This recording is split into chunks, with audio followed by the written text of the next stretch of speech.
इस व्याख्यान में हम लोग चर्चा करेंगे मल और अग्नि के बारे में, जिसके अंतर्गत मल का परिचय, मल के प्रकार, स्वेद का परिचय, स्थान, कर्म, वृद्धि व स्वेद क्षय के लक्षण, मूत्र का परिचय, स्थान, कर्म, वृद्धि व क्षय के लक्षण, पुरीष का परिचय, स्थान, कर्म, वृद्धि और पुरीष क्षय के लक्षण। उसके बाद अग्नि, अग्नि का परिचय, प्रकार, जठराग्नि और उसके प्रकार। मल का बारे में अष्टांग संग्रह में कहा गया है, मलिनीकरणा दाहार मलत्वान मलाहा। जो शरीर को मलिन करते हैं वे मल कहलाते हैं। जो हम भोजन ग्रहण करते हैं उस भोजन के पाचन और अवशोषण के पश्चात जो अनुपयोगी पदार्थ हमारे शरीर में बच जाते हैं उन्हें मल कहा जाता है। स्वस्थ रूप से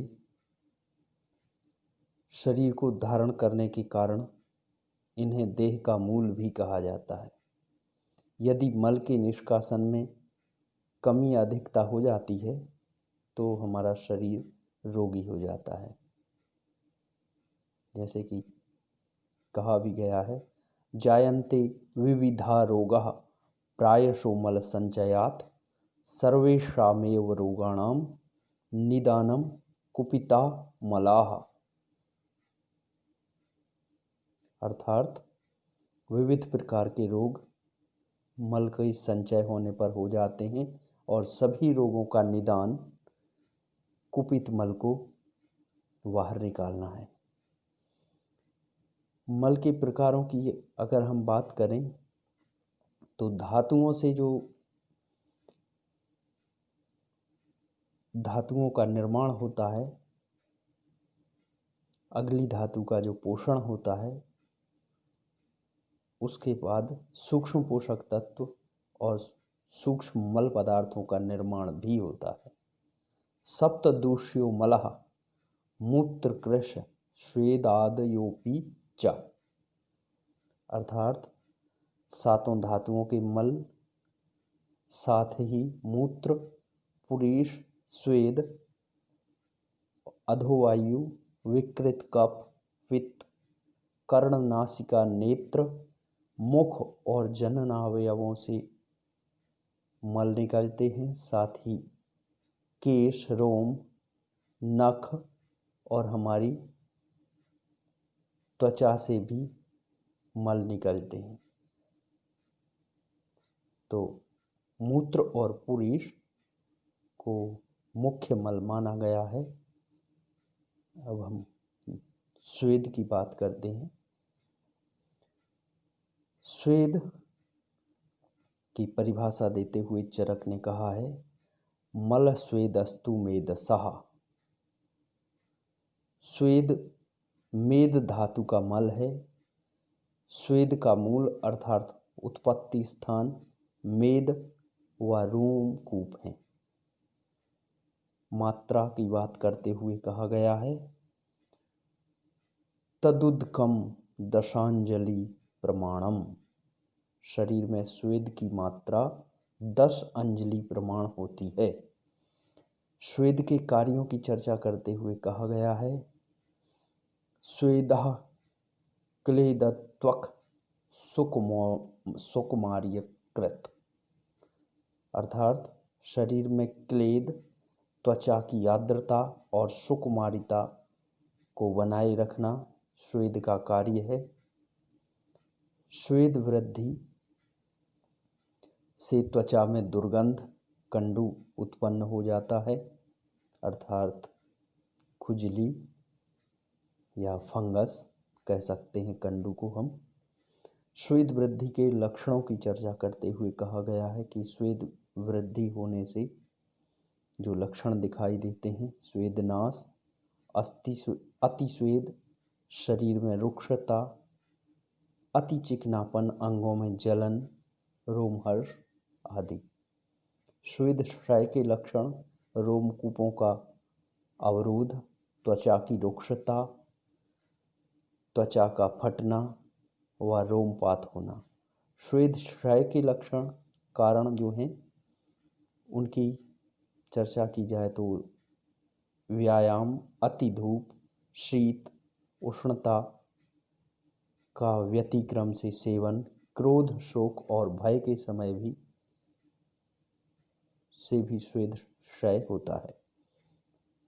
दूसरा जो मल है वो मूत्र है, और इसे आहार जो हम ग्रहण करते हैं उसके जलीय भाग का जो सार द्रव पदार्थ बचता है और मूत्राशय में पहुंच जाता है, वह मूत्र कहलाता है।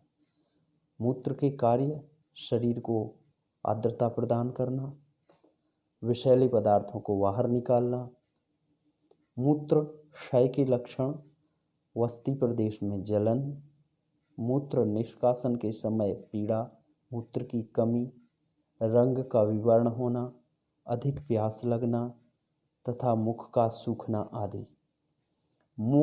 मूत्र वृद्धि के कारण अधिक मात्रा में मूत्रस्राव होना, बार बार मूत्र त्याग की इच्छा, वस्ती प्रदेश में पीड़ा, पेट का फूलना आदि मूत्र वृद्धि के कारण हैं।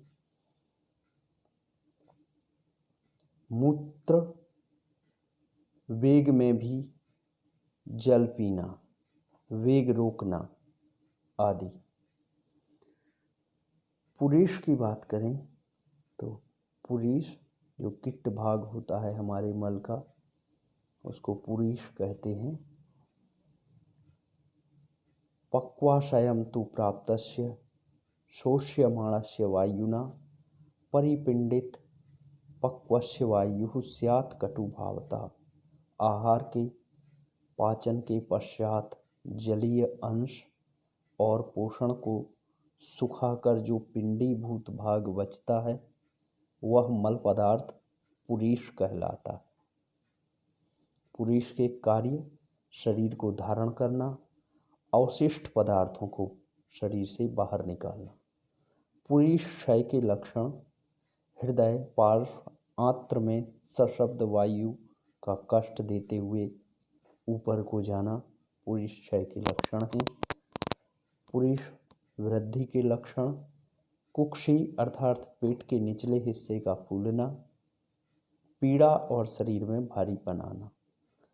पुरीष दुष्टि के कारण वेग रोकना, अधिक खाना, अजीर्ण होना, बिना पचे खाना या पाचन अग्नि का कमजोर होना पुरीष दुष्टि के कारण है। और पुरीष दुष्टि पर हमारे शरीर में जो लक्षण दिखाई देते हैं, मल त्याग में आवाज़, कष्ट के साथ द्रव पदार्थ बाहर निकालना, गांठ युक्त व बहुत मात्रा में मल निकलना, ये पुरीष दुष्टि के लक्षण हैं। तो मल अगर सम मात्रा में, पर्याप्त मात्रा में बाहर निकलता है तब तो ठीक है। कोई भी मल कम या ज़्यादा निकलता है तो उसके दुष्प्रभाव शरीर में दिखाई देते हैं। शरीर रोगी हो जाता है, कमज़ोर हो जाता है। इसलिए हर एक व्यक्ति को अपने मल का भी ध्यान रखना है कि पर्याप्त मात्रा में निकलता है कि नहीं। अब हम बात करते हैं अग्नि की। भोजन को शरीर के अनुरूप ढालने की क्रिया को पूरा करने वाला जो तत्व है वह अग्नि कहलाता है। शरीर में अग्नि का स्थान इसीलिए महत्वपूर्ण है क्योंकि पाचन करना, पोषक पदार्थों को उनके स्थान पर पहुंचाना और शरीर में तेज आदि प्रदान करना अग्नि के काम होते हैं। अग्नि कम या अधिक होने पर शरीर में रोग हो जाते हैं और नष्ट हो जाने पर मृत्यु भी हो जाती है। अंगति व्यापनोति इति अग्नि, व्याप्त रहने वाला पदार्थ या प्रगतिशील धातु अग्नि कहलाता है। इसे वैश्वानर, सर्वपाक, तनुनपाक, शुचि जैसे नामों से भी जाना जाता है। अग्नि के कार्य की चर्चा करते हुए आचार्य चरक ने कहा है, आयु वर्णम बलम स्वास्थ्यम उत्साहो चौ प्रभा ओजस तेजस्योग्न्यः प्राणाश्चोक्ता देहाग्नि हेतुकः। अग्नि के प्रकारों की जब चर्चा की जाती है तो अग्नि के 13 प्रकार हैं जो हमारे शरीर में होती है। 5 प्रकार की भूत अग्नियाँ, 7 प्रकार की धातु अग्नियाँ और एक जठराग्नि जिसे हम पाचक अग्नि के नाम से भी जानते हैं। भूत अग्नियाँ में भौमाग्नि, आन्याग्नि, भौमाग्नि को हम लोग भूमि से संबंधित, आन्याग्नि जल से संबंधित, आग्नेयाग्नि वायु से संबंधित, आग्नेयाग्नि अग्नि से संबंधित, वायव्याग्नि वायु से संबंधित, आकाशाग्नि आकाश से संबंधित मानते हैं।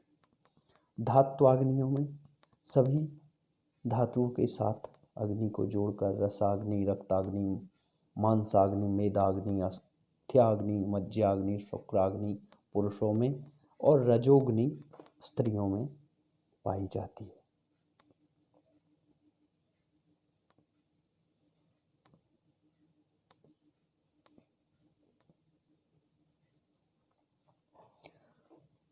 जठराग्नि जो भी खाद्य और पेय पदार्थों का हम ग्रहण करते हैं उनका पाचन करके उन्हें धातुओं के द्वारा ग्रहण करने योग्य रूप प्रदान करती है और फिर उसे ओज ऊष्मा बल में परिवर्तित कर देना जठराग्नि का काम है। इसके 4 प्रकार हैं। तीक्ष्ण अग्नि जो अनुकूल प्रतिकूल सब प्रकार से जो भी आहार हम लें, जैसे भी सेवन किया गया हो, शीघ्र अतिशीघ्र पचाकर पित्ताधिक से पचा देता है, उसे तीक्ष्ण अग्नि कहते हैं। मंदाग्नि जो अग्नि सामान्य भोजन को भी पचाने में समर्थ ना हो, ऐसी अग्नि को मंदाग्नि कहते हैं। विषमाग्नि जो कभी आहार को शीघ्र तो कभी धीरे धीरे पचाती है और कभी पचाने में भी सक्षम नहीं होती है, वह बात के कारण विषम रहती है, इसलिए उसे विषमाग्नि कहते हैं।